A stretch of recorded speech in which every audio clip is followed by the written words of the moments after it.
भिन्न भिन्न स्वभाव होते हुए भी सभी को स्नेह देने की, सभी का रिगार्ड रखने की, सभी से प्यार करने की, सभी को हाँ जी कहकर समय पर अपने को मोल्ड करने की, सभी का शुक्रिया कर आगे बढ़ने की और बढ़ाने की, फरिश्ता बनने की आज की अव्यक्त मुरली से हम आत्माओं के लिए स्नेह के सागर परमपिता परमात्मा की शिक्षाएं। दे अभिमान, काम, क्रोध, लोभ, मोह, अहंकार, ईर्ष्या, द्वेष, नफरत, अलबेलापन, सुस्ती, आवेश, आलस्य, जोश, बदले की भावना, दूसरों को नीचे गिराना, आलोचना करना, क्यों क्या के प्रश्न करना, ताने मारना, निंदा करना, चुगली करना, बातों को फैलाना, शकुनी बनना, पर चिंतन करना, प्रदर्शन करना, पर दोष निकालना, उदास रहना, असंतुष्ट रहना, मायूस होना, मूड ऑफ करना, हुक्म चलाना, औरों को दबाना, उनसे जलना, दुख देना, नुक्स निकालना, खामियां देखना, रूठना, रोना, कला कलेश करना, हीन भावना रखना, स्व के प्रति भी तो दूसरों के प्रति भी, बुरा चाहना, नकारात्मकता, अशुभ, अशुद्ध सोचना, कमजोर बनना, पास्ट का चिंतन करना, क्यों क्या का विस्तार करना, संशय करना, संशय में लाना, जिद करना, अहम वहम अनुमान करना, औरों को जज करना, उनका करेक्शन करना, उन्हें कंट्रोल करना, इंसल्ट करना, रिगार्ड नहीं देना, फर्क करना इत्यादि पुराने संस्कारों की प्रॉपर्टी है जो द्वापर युग से हम आत्माओं ने देह भान में आकर धीरे धीरे धारण करना शुरू किया और कलयुग के अंत तक आते आते इन संस्कारों ने हमारे अंदर घर बना लिया और आज के समय में ये रावण राज्य के संस्कार चरित्र का नेचुरल स्वरूप बन गए हैं, जिन्हें परमात्मा वंश और अंश कहते हैं और पराया दुश्मन समझकर छोड़ने की समझ भी देते हैं। परमात्मा समझाते हैं कि जब तक इनमें से कोई भी संस्कार का अंश रहेगा तब तक माया हमें किसी न किसी तरह अपना गुलाम बनाती रहेगी, हार खिलाती रहेगी।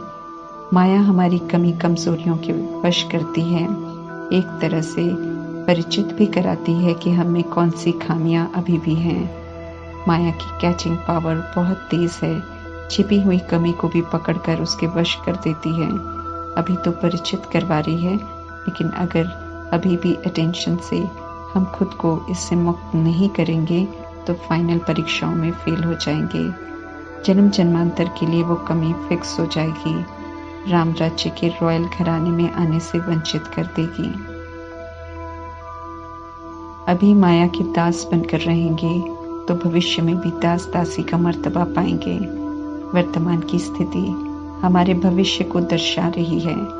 कल्याणकारी शुभ चिंतक परमात्मा कहते हैं कि चेक करो, किसी भी कोने में पुराने संस्कारों के खजानों की निशानी न रह जाए।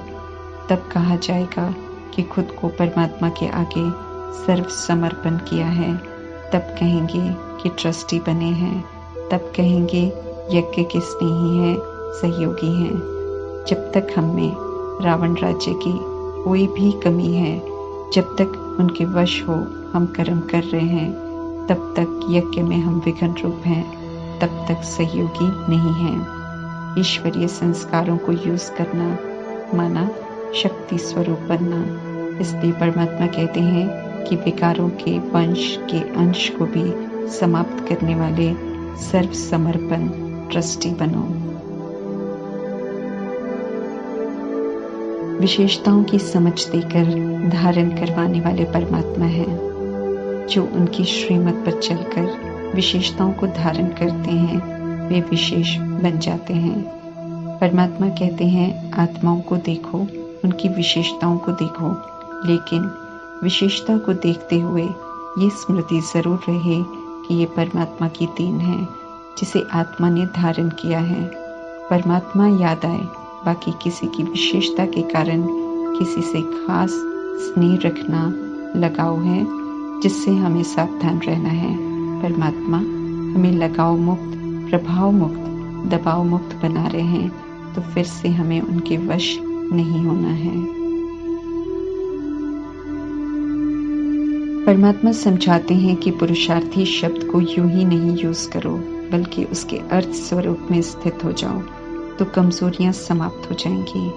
पुरुषार्थी शब्द में पुरुष अर्थात आत्मा है, रथी है, शरीर रूपी प्रकृति का मालिक है। देह की कर्मेंद्रियां, देह का अभिमान कमजोर बनाता है। जब हम ये भूल जाते हैं कि हम आत्माएं मालिक हैं, हम आत्माएं अधिकारी हैं, इसलिए हम अधीन नहीं हो सकते हैं। आत्मा शरीर रूपी रथ को चलाने वाली है, न कि रथ के अधीन होने वाली।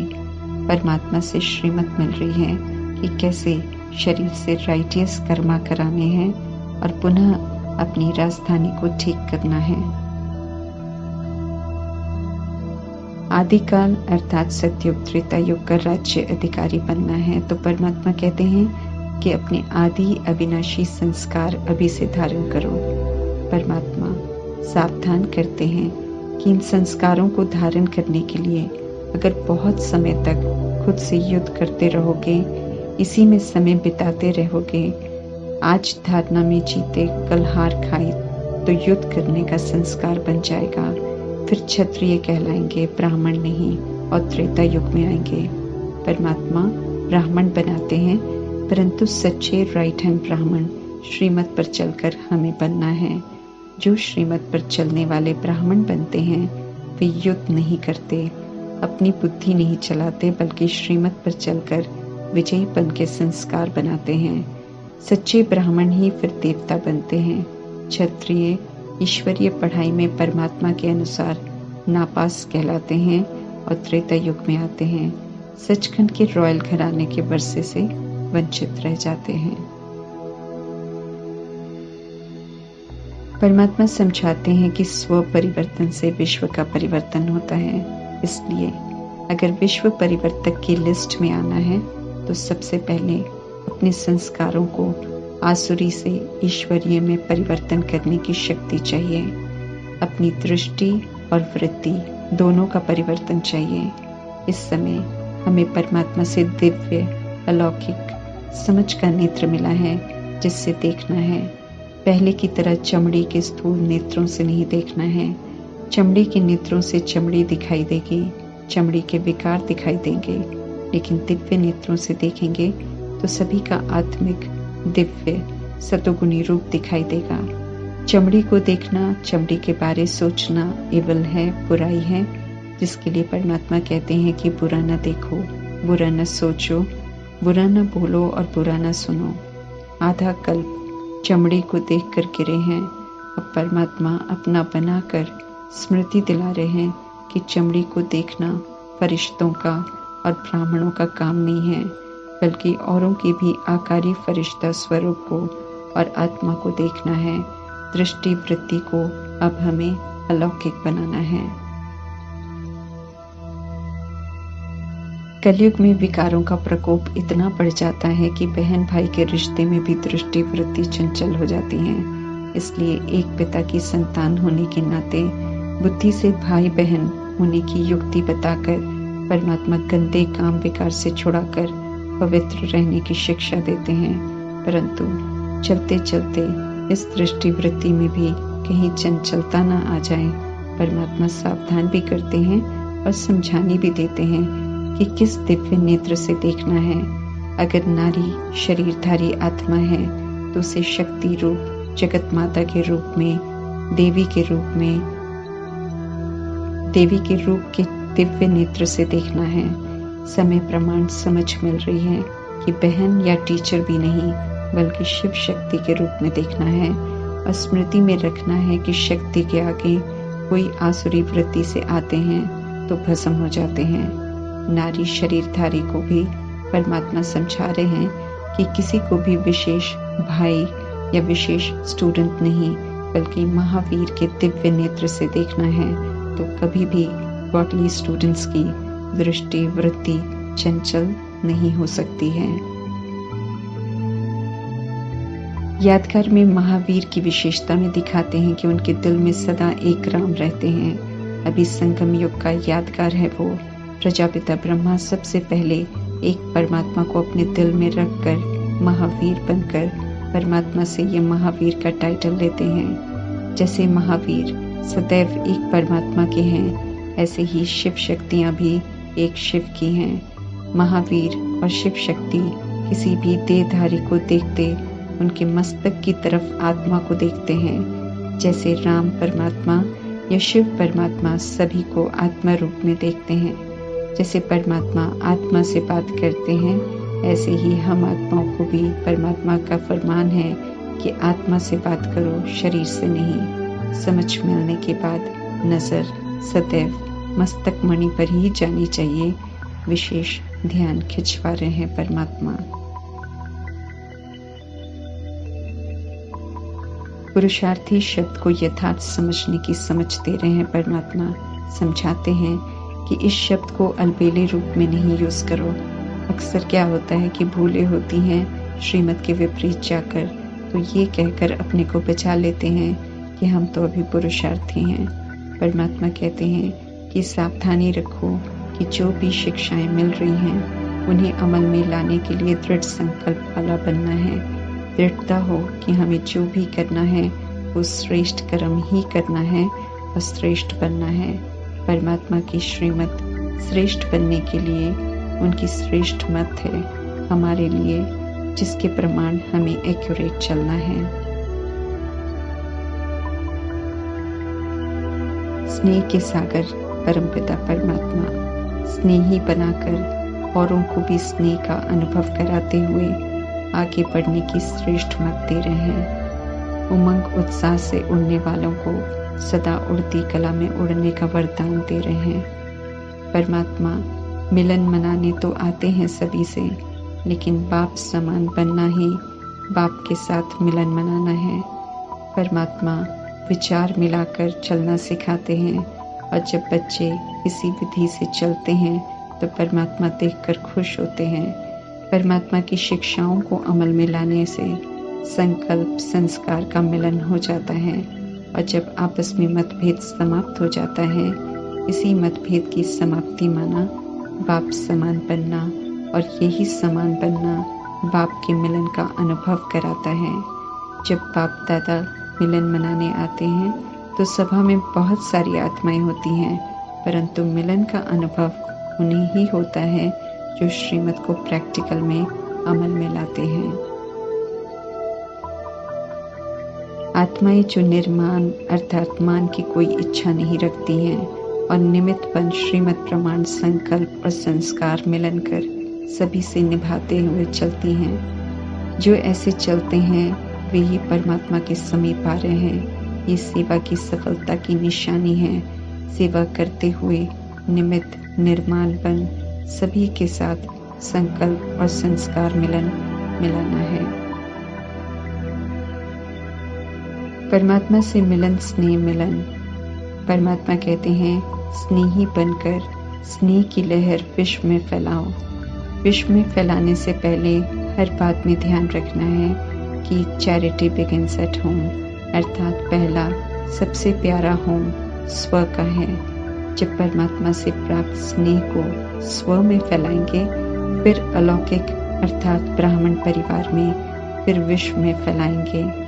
हमारे हर संकल्प में स्नेह हो, लेकिन ध्यान रखना है कि इस स्नेह में स्वार्थ ना हो, बल्कि दिल का स्नेह हो। हर संकल्प में सभी के लिए सहानुभूति हो, रहम दिल हो, दातापन की स्वाभाविक नेचर बन जाए। जब ऐसा शुद्ध संकल्प सभी के प्रति होगा तो स्वतः ही दूसरी आत्माएं टकराव में नहीं आएंगी। वे भी वैसे ही व्यवहार में आएंगी जैसे हम उनके लिए सोचते हैं, और स्वतः ही आपस में स्नेह का मिलन भी होगा, संकल्प मिलन भी हो जाएगा, विचार भी आपस में मिलेंगे और संस्कारों में भी मिलन हो जाएगा। जैसा ब्राह्मण परिवार और विश्व के प्रति हमारा स्नेह होगा, जैसी सोच होगी, वैसा ही औरों से भी हमें रिस्पांस मिलेगा। सबसे पहले सर्वश्रेष्ठ ब्राह्मण आत्माओं का सहयोग मिलता है, जो विश्व को भी सहयोगी स्वतः ही बना देता है। ईश्वरीय सेवा की सफलता का आधार है स्नेह और सहयोग। सभी से स्नेह से संकल्प मिलना, संस्कारों का मिलना अर्थात मोल्ड होना, औरों के साथ एडजस्ट करना, सरल बनना, रिएक्ट नहीं करना, रिजेक्ट नहीं करना, बल्कि मिलकर चलना ही सफलता का चुंबक है, जिसे देखकर सर्व आत्माएं आकर्षित होकर आ जाएंगी। परमात्मा ये स्पष्ट कर रहे हैं कि विश्व कल्याण के कार्य की समाप्ति को समीप लाने के लिए सर्व आत्माओं का सहयोग चाहिए। इसलिए परमात्मा कहते हैं कि दुनिया में जितने भी वर्ग हैं उन सभी के संपर्क में आओ, ताकि कोई भी वर्ग न रह जाए, जैसे महिला वर्ग, यूथ विंग हो, जूरिस्ट विंग हो, एजुकेशन विंग हो, IIT विंग हो, साइंटिस्ट विंग हो, एग्रीकल्चर विंग हो इत्यादि। हर वर्ग की मुख्य आत्माओं को संपर्क में लाओ और इस महान कार्य में सहयोगी बनाने का लक्ष्य रखो। इस विधि से सर्व आत्माओं को सर्व वर्ग के आधार से सहयोगी बना सकेंगे, ताकि कोई भी वर्ग का उल्लंघन न रह जाए कि उन्हें तो पता ही नहीं कि ये गॉडली स्टूडेंट्स क्या कर रहे हैं। हर वर्ग में बीज डालना है, बाकी वृद्धि समय प्रमाण होती रहेगी। हर वर्ग में सैंपल तैयार करना है, ताकि वे सहयोगी बन सकें और औरों को भी बना सकें। महान ईश्वरीय कार्य करने के लिए परमात्मा कहते हैं कि सदैव विशेष शुद्ध संकल्प करो कि सफलता होनी ही है। ये शुद्ध संकल्प पाप समान वाइब्रेशन है, तो इस शुद्ध संकल्प से और पाप समान वाइब्रेशन बनाने और मिलाने से विजय के निश्चय की दृढ़ता आगे बढ़ाती रहेगी। ईश्वरीय कार्य विशेष कार्य है, सारे विश्व के कल्याण के लिए है। इसलिए इस कार्य में सर्व के स्नेह की, सर्व के सहयोग की, सर्व के शक्ति की, उमंग उत्साह के वाइब्रेशन ही अज्ञानता की नींद में सोने वालों को कुंभकर्ण की नींद से जगाएंगे। सफलता तभी होगी जब स्व, सर्व ब्राह्मण और विश्व की आत्माओं का सहयोग लेंगे। अगर तीनों में से एक का भी सहयोग कम होता है तो सफलता में रुकावट आ जाती है। एक परमात्मा की मत ही सबको एक मत, एक रस रख सकती है। इसलिए एक परमात्मा का बनकर उनके द्वारा मिले लक्ष्य को सामने रख वैसे ही लक्षण प्रैक्टिकल में धारण करने हैं। एक दो को शुक्रिया देते, एक दो को हाँ जी कहने की परमात्म विधि को अपनाकर दादियों का संगठन आगे बढ़ते हुए फरिश्ते बन गए। इसी विधि से परमात्मा हम आत्माओं को भी हाँ जी का पाठ पक्का करने की, एक दो को शुक्रिया कर आगे बढ़ने की समझ दे रहे हैं। हर आत्मा सहयोगी है आगे बढ़ने में, बढ़ाने में। सेवा करते खास स्व पर भी अटेंशन रखना है। विस्तार में सार को मर्ज नहीं करना है, बल्कि इमर्ज रखना है। ईश्वरीय कार्य में यूनिटी ही यज्ञ का किला है, इसलिए मिलकर चलना है। जागृत आत्मा रूपी दीपकों की माला यहाँ ही बननी है। संगठन में एक मत हो चलने का उदाहरण बनना है। सभी को रिगार्ड देना है, स्नेह देना है। हाँ जी कहकर अपने को मोल्ड कर लेना है, तब किले की दीवार मजबूत होगी और आगे बढ़ते रहेंगे। जैसे दादियों ने फाउंडेशन को शक्तिशाली बनाया, ऐसे अब की आत्माओं को भी शक्तिशाली विजयी रतन बनने का उमंग उत्साह बढ़ा रहे हैं परमात्मा। स्व रथ अर्थात गुलजार दादी, जिनके मुख का आधार लेकर बाप समान बनने वाले ब्रह्मा और निराकार परमात्मा बाप दादा के रूप में आकर अव्यक्त मुरलियां सुनाते हैं। तपस्या करने को तो बहुतों ने तपस्या की, परंतु छोटे होते से ही औरों से अलग गंभीर रहने वाली गुलजार दादी ने तपस्या कर सब शक्तियों की एनर्जी जमा की और उन्हें 14 वर्ष की एक्यूरेट तपस्या के रिटर्न में परमात्मा से वरदान मिला था कि आगे चल बाप का साथी बनने की, समान बनने की ड्यूटी भी संभालेगी, ब्रह्मा के समान रथ बनने का पाठ बचाने की सेवा करेगी। उसी वरदान के प्रमाण ब्रह्मा के फरिश्ता बनने के बाद दादी गुलजार बाप दादा के लिए रथ बनी और उनके द्वारा सुनाए गए अव्यक्त महावाक्य हम आज भी सुन रहे हैं। परमात्मा सराहना भी करते हैं गुलजार दादी का, जिन्होंने इतनी शक्तियाँ जमा की और इतनी सेवा में इतना सहयोग दिया। 1969 से 2017 तक बाप दादा से मिलन कराने में, बाप दादा द्वारा मुरली सुनाने में दादी निमित्त बने। अगर शक्तियां जमा नहीं होती तो बाप दादा स्पष्ट कर रहे हैं कि इतनी सेवा मुश्किल होती। दादी ने ये श्रेष्ठ कर्मों की पूंजी जमा की, अनेक आत्माओं की दुआएं भी ली। उन्होंने तपस्या कर विशेष पुण्य की पूंजी जमा की है, तभी उन्हें विशेष पाठ मिला है। हमें ये याद रहे कि हम रियलाइजेशन के रिवाइज कोर्स को भी रिवाइज कर रहे हैं, इसलिए अव्यक्त के भी रिवाइज अव्यक्त मिलन में परमात्मा के साथ का अनुभव कर, उनसे सिर्फ प्राप्तियां कर अपना भाग्य बना सकते हैं, उनसे वर्षा ले सकते हैं, बाप समान बन सकते हैं। ये यकीन परमात्मा दिलाते हैं कि सच्चे दिल पर साहेब राजी होते हैं, इसलिए उनसे सच्चा प्यार और सच्चा पुरुषार्थ कर अभी भी उनके समीप जा सकते हैं। ओम शांति।